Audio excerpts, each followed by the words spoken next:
Hello, this is Killican, a menacing straight white male who can do no right, at least according to the entertainment industry.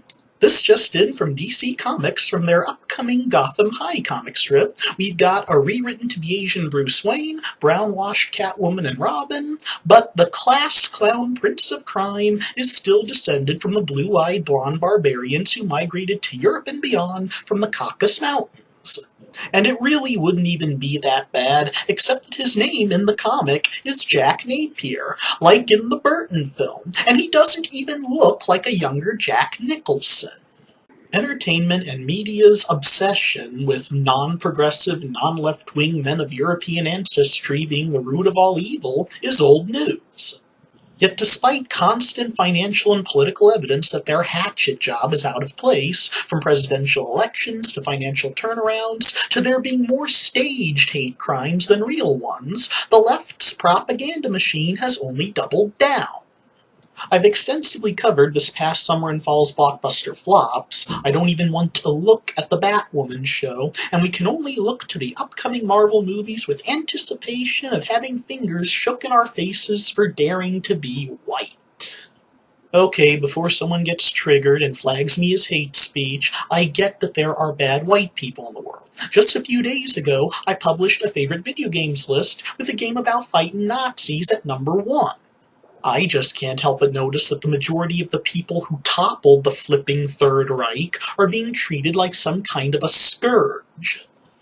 Take the fairly recent Black Panther movie, for example, a good but overrated movie about the titular superhero trying to stop a race war from being started by his villainous cousin Killmonger, who seized the throne of Wakanda and intends to arm militant black people around the globe for some aggressive expansion, sort of like what Hitler had in mind, only for black people.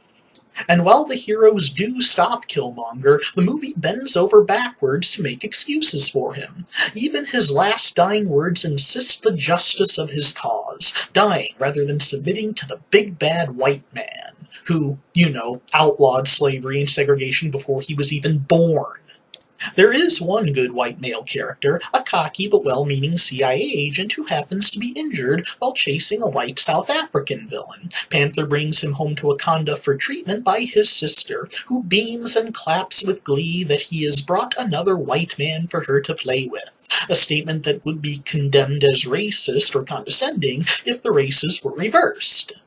Panther's bald, grouchy bodyguard is also openly hostile and spiteful to all whites. The CIA agent joins them and plays a pivotal role in their final victory, but not before a tribal leader shouts him down with a dog impersonation and a joking threat of being cannibalized. More behavior that would only be called racist if the colors were reversed.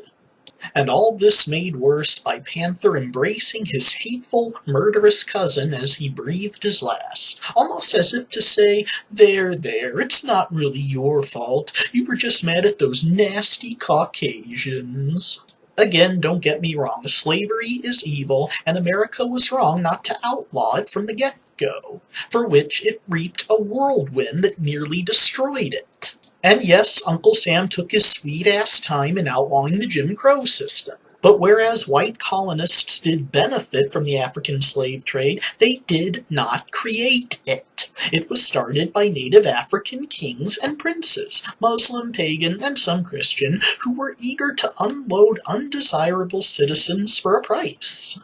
Although Wakanda is totally fictional, an ancient monarchy, by nature dictatorial and aristocratic, is the last place from which a lecture on racial tolerance and egalitarianism should come.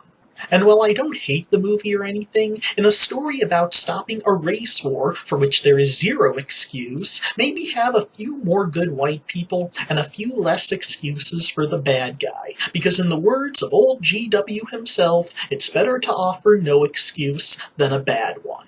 Thanks for watching, everyone. Please like and share, don't forget to subscribe, and peace out.